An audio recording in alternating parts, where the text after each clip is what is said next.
মাত্ৰ 1 বছৰ পিছত চৰকাৰ যেতিয়া আপোনালোকৰ ওচৰত আহিব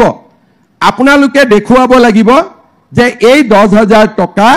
আমি এই ধৰণে ব্যৱহাৰ কৰিছিলোঁ তৃতীয় বুলে মই নিজেও কৰিব খোজা নাই গ্ৰুপতো দিব খোজা নাই কিয় যে মোৰ ঘৰত বা হাজবেণ্ডৰ ইতিমধ্যে এটা ব্যৱসায় আছে কাৰোবাৰ দোকান আছে কাৰোবাৰ ট্ৰেক্টৰ আছে কোনোবাই সৰু খুৰা ব্যৱসায় কৰিছে হাজবেণ্ডৰ ব্যৱসায়তো যদি এই 10,000 টকা দিয়ে আমাৰ কোনো আপত্তি নাই তাৰ মানে তিনটা ৰাস্তা ঘৰৰ ব্যৱসায় দিয়ক বা নিজে ব্যৱসায় কৰক নহলে গ্ৰুপত দিয়ক এই তিনিটা কামৰ যিটো কামে আপোনালোকে কৰে আমি আপোনালোকক অহাবাৰ 25,000 টকাকৈ আমি আপোনালোকক দিম আৰু তেনেকৈ লাহে লাহে 8 লাখ লাখপতি বাইদেউৰ পৰা আমি 40 লাখ লাখপতি বাইদেউ বনাবৰ বাবে চেষ্টা কৰিম কিন্তু এই যে 10,000 টকা আমি পালো অলৰেডি আমাৰ ঘৰত 3টা সন্তান আছে বুলে ইয়াৰ মাজতে 4 নম্বৰ বাচ্চাটো হৈ গল মই খুদিলো কেনেকে হল বুলে আল্লাহ দিলে বুলে ভগৱানে দিলে আল্লাহ কাকো বাচ্চা নিদিয়ে বাচ্চা হাজবেণ্ড আৰু ওয়াইফৰ মিলামিছাতে হয় আল্লাহ কোনো ওপৰৰ পৰা নিদিয়ে দিয়ে নেকি সেই কাৰণে যিসকলে আল্লাহক দোষ দিব বা ভগৱানৰ কথা কব তেওঁলোকে নাপাব 3টালৈকে ঠিক আছে নে 2টা কব লাগে মই 3টা কৈ দিছো যে যি নহওক কিন্তু 3টাৰ ওপৰত যদি আকৌ আমাৰ এই বছৰটোৰ ভিতৰত আকৌ বুলে আমাৰ ঘৰত বাচ্চা হল তেতিয়া বাচ্চাক সামনে ব্যৱসায় কৰিম তেতিয়া আমি কম যে বাচ্চাৰ যেহেতু জন্ম হৈছে বাচ্চাটোক ভালকৈ চোৱা চিতা কৰক এতিয়া ব্যৱসায় কৰাৰ দৰকাৰ নাই হয় না নহয় বাচ্চাটো জন্ম দিলেতো ঘৰত ভাল কৰি চাব লাগিব নহয় আৰু 1 বছৰতো বাচ্চাক গাখীৰ খুৱাব লাগিব যত্ন ল'ব লাগিব সেই কাৰণে এই বছৰটোৰ মাজত আৰু এটা বাচ্চা হ'ব নালাগে আৰু আল্লাহক দোষ দিব নালাগে ঠিক আছে এইটো হল মেইন কথা ইয়াৰ পিছত আপোনালোকে এই 25,000 টকাও পাব আৰু 50,000 টকাও পাব কিন্তু ইয়াৰ মাজত আৰু এটা চৰ্ত আছে 25,000 পাবলৈ আকৌ বিজেপি চৰকাৰো হ'ব লাগিব নে নাই বিজেপি চৰকাৰ হ'ব নে নহব ঠিক আছে এতিয়া মই আৰু কেইটামান কথা কৈছো এই মহিলা উদ্যমিতা আঁচনিৰ লগে লগে আমাৰ যত্ন যে আমাৰ অসমৰ দৰিদ্ৰ আৰু মধ্যবিত্ত পৰিয়ালবিলাক অকণমান যাতে তেওঁলোকে শান্তিত আৰু অকণমান যাতে কষ্ট নোপোৱাকৈ থাকিব পাৰে অহা 17 ছেপ্টেম্বৰ প্ৰধানমন্ত্ৰী নৰেন্দ্ৰ মোদী ডাঙৰীয়াৰ উপজা দিন এই 17 ছেপ্টেম্বৰ তাৰিখে আমি অৰুণোদয় আঁচনিৰ 3য় সংস্কৰণ আমি পুঁজি বেংকলৈকে প্ৰেৰণ কৰিম ইয়াৰ লগত অৰুণোদয় লগত এইবাৰ আপোনালোকৰ ঘৰত আমি এখন ফৰ্ম দিছো গেছৰ ফৰ্ম পাইছে না নাই আপোনালোকে জুনে পোৱা নাই তেওঁলোকে সুধি ল'ব আৰু 17 তাৰিখৰ আগতে আপোনালোকে ফৰ্মও পাব কোনে পাব যাৰ পৰিয়ালত অৰুণোদয় আছে তেওঁলোকে এটা গ্যাস যদি মাহত কিনে বা 40 দিনত কিনে 45 দিনত কিনে গ্যাসটো কিনাৰ লগে লগে তেওঁলোকৰ একাউণ্টত আৰু 250 টকা জমা হৈ যাব 1250 অৰুণোদয় হল লগত আৰু 250 টকা গ্যাস কিনাৰ নামত হল তাৰ মানে জুনে গ্যাস 550 টকাত কিনে হি এতিয়া গ্যাস 300 টকাত পাব জুনে 950 টকাত কিনে তেওঁলোকে আমি হিসাব কৰিলে 700 টকাত পাব ইয়াৰ লগতে 1 নৱেম্বৰৰ পৰা ৰেশন কাৰ্ড কাৰ ঘৰত আছে হাত ডাঙকচোন সবৰ ঘৰতে আছে নাই কাৰ হাত ডাঙক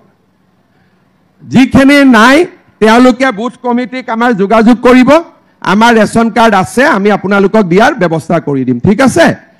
এতিয়া আমাৰ যিসকলৰ ৰেশন কাৰ্ড আছে 1 নৱেম্বৰ তাৰিখৰ পৰা তেওঁলোকে চাউলৰ লগতে দালি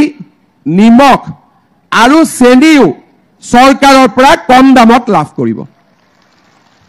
তাৰ মানে এতিয়া আপোনালোকে এখন লিষ্ট মনত পেলাওক এটা মহিলা উদ্যমিতাত পালো দ্বিতীয় অৰুণোদয় পালো তৃতীয় আমি গ্যাস পালো চতুৰ্থ আমি দালি নিমখ চেনিও আমি কম দামত পালো চাউল বিনামূলীয়াকৈ পালো ৰেশন কাৰ্ডখন হাতত থাকিলে 5 লাখ টকালৈকে আমি চিকিৎসাও আমাৰ বিনামূলীয়া হল কিষাণ সন্মান নিধিও পালো ছোৱালী যাৰ যাৰ ঘৰত আছে কলেজত যায় তেওঁলোকে নিযুত মইনাও পাব আৰু এইবাৰ যিসকলৰ ঘৰত মেট্ৰিক কেণ্ডিডেট আছে তেওঁলোকক আমি মেট্ৰিক পৰীক্ষালৈকে মাহত 300 টকাকৈও আমি দি থাকিম যাতে লৰা ছোৱালীখিনিয়ে কিতাপো কিনিব পাৰে আৰু অন্তত ঘৰত গাখীৰ এগিলাচ হলেও চৰকাৰৰ টকাৰে খাব পাৰে আজি অসমত বহুত চৰকাৰ আছিলে কিন্তু কোনো চৰকাৰে দুখীয়া আৰু মধ্যবিত্ত মানুহৰ কাৰণে চিন্তা কৰা নাছিল মই বিশ্বাস কৰোঁ যে ঘৰত যদি মহিলা গৰাকীয়ে অলপ হলেও উপাৰ্জন কৰে বা মহিলা গৰাকীয়ে যদি সমাজৰ খবৰ অলপ হলেও ৰাখে মহিলা গৰাকী যাতে অলপ হলেও সক্ৰিয় হয় তেতিয়া হলে পৰিয়ালটো সুন্দৰভাৱে পৰিচালনা হয় আৰু আমাৰ নাৰী সশক্তিকৰণৰ কামত আমি আগবাঢ়িব পাৰোঁ আজি যি মহিলা ঘৰত থাকে একো কামেই নকৰে মাত্ৰ লৰা ছোৱালী চাই হিও ভাল কোনো অসুবিধা নাই কিন্তু অলপ যদি সমাজত ওলাই আহে গ্ৰুপ হয় অকনমান গধূলি মহিলাসকলে লগ লাগি কিবা এটা কৰাৰ কথা চিন্তা কৰে তেতিয়াহলে আমাৰ হাজবেণ্ডৰ কষ্ট বহুত পৰিমাণে কমি যায় বহুতে মোক খুধে যে আপুনি অকল মহিলাকে দি থাকে পুৰুষকে নিদিয়ে কিন্তু মহিলা গৰাকীক দিয়া মানে টকাটো ঘৰলৈকে যায় পুৰুষক দিলে টকাটো বজাৰতো খৰচ হ'ব পাৰে কিন্তু মহিলা গৰাকীয়ে 100 টকাৰ 100 টকাই কেতিয়াও নিজৰ কাৰণে খৰচ নকৰে পৰিয়ালটোৰ কাৰণে খৰচ কৰে আৰু মহিলাক দিয়া মানে পৰিয়ালটোক দিয়া পুৰুষক দিয়াৰ মানে 100% পৰিয়ালটোত নাযাবও পাৰে কিন্তু মহিলাক দিলে 100% পৰিয়ালৰ তাত টকা যাবই এই কথাখিনিৰে আমি আজি দেখা পাইছো আৰু অসমত যেতিয়াৰ পৰাই মহিলা স্বাৱলম্বী গোট আত্মসহায়ক গোট আৰম্ভ হৈছে তেতিয়াৰ পৰা আমাৰ সমাজতো নেতৃত্ব লোৱাৰ কামতো মহিলাসকল বহুত পৰিমাণে আগবাঢ়ি গৈছে আমাৰ সমাজখনো সুৰক্ষিত হৈছে আজি যোৱা 4টা বছৰত মহিলাৰ বিৰুদ্ধে অপৰাধ কমিছে মহিলাক সন্মান কৰিছে মানুহে আৰু আমাৰ ৰাজ্যখন সুন্দৰ কৰি আগবাঢ়ি গৈছে এইবাৰ মুখ্যমন্ত্ৰী হিচাপে মই নতুন আছিলো শিকুতে বুজুতে সময় লাগিলে অহা বছৰ আমি ইয়াতকৈ মহিলাৰ কাৰণে আৰু ভাল ভাল আঁচনি লৈ আহিম যাতে আমাৰ মহিলাসকল সকলো দিশতে শক্তিশালী হৈ থাকিব পাৰে আজি মই বহুত দীঘলীয়াকৈ নকওঁ আমাৰ আজি বেলেগ বেলেগ সমষ্টিত প্ৰায় 40,000 মহিলাই একোটা সমষ্টিত এই মহিলা উদ্যমিতা অভিযান লাভ কৰিছে কিন্তু জালুকবাৰী সমষ্টিত যেহেতু বহুতখিনি মহানগৰত পৰে আমাৰ ইয়াত হিতাধিকাৰী বহুত নাই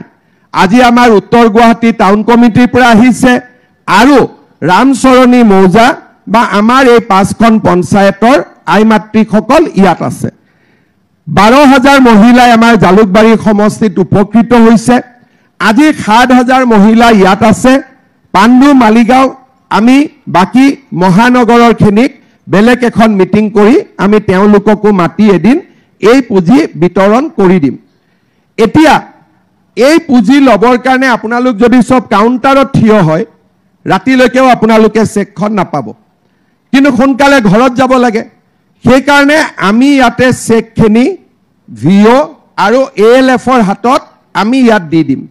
তেওঁলোকে নামি গৈ গ্ৰুপৰ প্ৰেচিডেণ্টৰ হাতত দিব আৰু প্ৰেচিডেণ্টে ইয়াতেই মহিলাসকলক বিলাই দিব চেক নোলোৱাকৈ ঘৰত নাযাব চেক লৈ যাব নহলে আকৌ ঘৰত মালিকে সুধিব চেক ল'ব গৈছিলি নহয় ৰাতিপুৱা 8টাত কি লৈ আহিলি বুলি হয় নহয় আগতে দুই এবাৰ মিটিঙত যাওঁতে কৈছে কোনবাই যাৰ মালিকবিলাক কংগ্ৰেছ হয় গৈ থাক নিদিয়ে যাম চিএমে তহঁতক এনেই ঘূৰাই ফুৰাইছে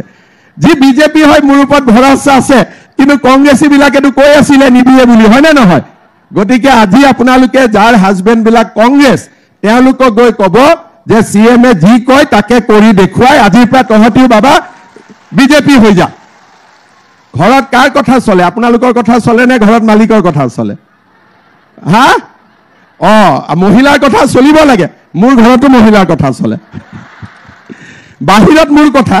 কিন্তু ঘৰৰ ল'ৰা ছোৱালী কি ক'ত হ'ব মই নাচাওঁ আৰু ক'লে কাজিয়াহে লাগিব গতিকে মহিলাই যি কৰে হয়নে নহয় গতিকে মহিলাৰ কথা ঘৰত বেছি চলিব লাগে যাৰ ঘৰত মহিলাৰ কথা বেছি চলে সেই ঘৰ ডিচিপ্লিন হয়